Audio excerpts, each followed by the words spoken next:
2 months after, Inec still finding it difficult to reconcile figures it announced. Fellow Nigerians, 2 months have gone. Inec cannot still reconcile the figures they announced. The figures Inec gave Nigerians during collation are different from the figures the same Inec uploaded to its IREF. Fellow Nigerians, how did we get here? How did we get here? It means that Inec just came up with figures from nowhere and they announced it to the Nigerian people, and then they brought different figures and uploaded them to their IREF. Who is deceiving who? Fellow Nigerians, we must come out to condemn what Inec Yakubu has done. We must come out to condemn Inec as a body which is supposed to be independent. Inec is supposed to be neutral. Inec is not supposed to align with the ruling party. The IREF shows that Peter Obi won in Benue, Peter Obi won in Rivers, and Peter Obi won in Taraba. This is not even among the other states where Peter Obi was able to get 25%. That is where we are today. Honestly, Inec cheated on the Nigerian people. Just listen to this to confirm. You may have seen the initial fact-finding report I gave here in the press club after the elections. I'm sorry to say that, having been in Nigeria for the supplementary elections, it was far worse than the preceding election. Wow. We saw the travesty where in Adamawa State, someone went to declare a winner in an election without the results. It was so bad that Inec decided to suspend the person. But the question arose, that person did exactly the same thing that Inec itself did, which is, up till this day, 94% of the results are in and haven't been completed, but they have declared a president. This is 2 months, yesterday was 2 months since the election held. And as we speak, the results have not been completely uploaded on the IREF. And so Inec is guilty of the very same thing that it is accusing the REC of Adamawa State of having done. Now we have a team of diasporans and Nigerians who are reviewing the election results. As you all know, challenging an election result is very difficult. You had 176,000 polling units. So how do you review the physical ballots in all those states? From what we see, it is purely an impossible task, humanly speaking, considering the logistics in Nigeria.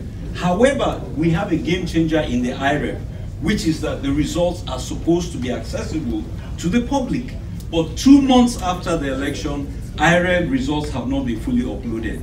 In one state like Benue, we found that over 700 polling unit results are not on IREF or are shadowy and unreadable.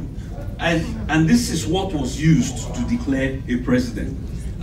We also found out that in Rivers State, even calculating the results as posted by Inec on IREF, Labour Party won, but they declared a different thing. So this election is clearly one of the biggest frauds in Nigeria, and Inec is one of the biggest scam institutions of the federal government of Nigeria.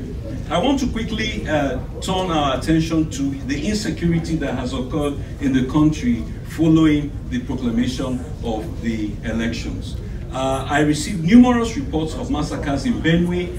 I want to acknowledge my sister Yusuf, one of the biggest radicals in Nigeria. Let's appreciate this lady for the fire and brimstone she continues to unleash for the salvation of our country. But I went on a fact-finding mission to Adoka in Benue State, and what I was told was chilling. I was told that 3 days after the declaration of the presidential election results on March 1, the Fulani headsmen invaded a community and began to rob and rape members of that community. They did that for 30 days, and then in the first week of April, they started killing people in the community. The military arrived, and after 45 minutes, they said they were leaving. The community pleaded with them. Major Awal, who led that team, left with his troops, and 15 minutes later, the Fulani headsmen came in and slaughtered 52 people in cold blood. Now the members of the community tell me that these headsmen came in to celebrate the victory of their enablers in the election. If you notice, the killing stopped just around the elections, but they have resumed with a vengeance after the elections, which means they're trying to make up for the numbers they didn't kill during the time of the election. And this is unacceptable. I was in that community last week. I visited people in hospital who were shot in the leg. A woman said, I was hunted like an animal, and she was shot in the leg. Another woman was shot in her belly. What did these people do to deserve this kind of killing? And what hope is there for Nigeria if APC cannot do anything about it and has now won another term, so to speak? We understand that the president declared, I can't call him president-elect because he was not elected, he was declared. The president declared has just returned to Nigeria. We know that when there was an attack in Ondo, he rushed there and donated over 50 million. He has returned to Nigeria now. Over 50 citizens of the country he wants to kill, to rule, were killed while he was abroad. He has not made any effort whatsoever to go there to visit them. Is this what we're going to have going forward for another 8 years, so to speak? So, ladies and gentlemen, I will end my remarks with a comment about a very concerning issue that has come to my attention. Apparently, the veteran investigative journalist, Dave Hundeyin, gave an interview the day before yesterday, which was sent to me. He said he has requested the US government to provide information about Tinubu, his real identity, and his record. I will not take very much time. I will say this. This man has no footprint of existence anywhere before a community college in Chicago, Southwest Community College. He has no secondary school, no primary school, just originated in a community college in Chicago. Now, what is even more interesting is that his first certificate identifies him as female. In other words, the Bola A. Tinubu certificate in the gender column identifies him as female. So we either have Nigeria's first transgender president, or we have an identity theft in operation. The second thing about this fellow is that the Nigerian EFCC wrote to the US Embassy to investigate him and to confirm whether he truly attended Chicago State University. The United States Embassy replied. It was in a letter signed by the FBI legal attaché at the embassy, saying that they investigated and he did not attend Chicago State University. I have a copy of that letter. It has been in my files. I've looked at it even as of yesterday, and the US government has said so. The only document that we know is credible and true about this man is a court judgment where he forfeited $500,000 to the United States on account of drug money laundering. Wow. The only document that is known to be true. And so I requested the outgoing US ambassador to provide the records. We want transparency. If this man stole the identity of somebody, let us know.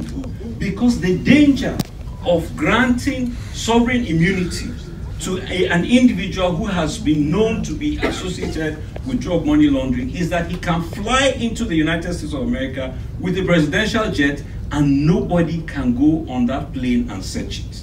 Yeah. The United States cannot, neither can Nigeria, afford to have somebody with such a questionable antecedent to be president of the US's largest trade partner in Nigeria, in Africa, which is Nigeria, and one of its biggest security partners on the continent. So, ladies and gentlemen, I thank you for giving me this brief time to draw to your attention the latest updates from our country, Nigeria, and I hope that we will one day be able to celebrate the liberation of that country. Thank you very much, and God bless you. I'm still pleading with my So guys, INEC chairman has caused so much commotion in Nigeria. This man has destroyed Nigeria. Honestly, this election that was conducted this year, you know, has caused so much problem, and it will continue to cause problem for Nigeria because it is obvious that they intentionally rigged this election. Can you see that the figures on INEC IREF is different from the ones that INEC collated? And on the basis of what INEC collated on the day of the election, that was what INEC used in determining who won this election. But you know, people have gone to the IREF to discover that the figures are so different from what INEC used in determining the winner. Honestly, INEC is in trouble. INEC is in trouble because they cannot reconcile the figures that they announced on the day of collation and the ones on the IREF. The differences are too much. Honestly, the differences are too much across states, across local governments, across polling units and all that. You check them, you see huge differences because people wanted to satisfy their own interests. People collected money, they TPEX figures. At the end of the day, INEC uploaded what is different from what they announced on the day of collation. How are they even going to reconcile all these things? Fellow Nigerians, please, let's be sincere to ourselves. Some people think we are making all these points because we are obedient. No, obedience by the side. Sometimes in situations like this, we should just show that we are patriotic Nigerians. Let's try to be sincere. Let's try to face the facts, you know, not being sentimental. You can imagine INEC announcing results different from what they uploaded or INEC staff uploaded on their IREF. The differences are huge. What do you think should happen to INEC Mahmood? What do you think should happen to this man? He has thrown Nigeria into, you know, he has thrown Nigeria into confusion. Look at how much was spent for this election. Almost 400 billion naira was spent for this election. That money alone would have been used in our health sector to build, you know, outstanding hospitals for the Nigerian people. That alone would have been used to settle the problem that the federal government is having with ASU and the one is having with, you know, our medical doctors. You know, the medical doctors are being owed. The money that was used for this election would have been channeled to other places. But look at how Mr. Yakubu collected this money and see what he gave to Nigeria. Just look at it. Look at the whole mess. Look at the whole mess. Fellow Nigerians, this is not all about being obedient. Please, let's just be patriotic for a moment. Please, let's just be patriotic for a moment and let's condemn things when they are wrongly done. Let's come out and condemn them. Can you imagine what INEC did? You know, the figures they announced are different from the figures on their website. How do you reconcile situations like this? How do you reconcile situations like this? So guys, honestly, Mahmood really needs to be prosecuted. This man has caused an everlasting problem for the Nigerian people because people will never forget this election. People will never forget. Can you imagine that presently the IREF is showing that Peter Obi won in Rivers State despite all the riggings? Peter Obi won in Benue and Peter Obi won in Taraba. I mean, the current results on the IREF shows that Peter Obi won in many other states, which is different from what the INEC chairman announced during collation.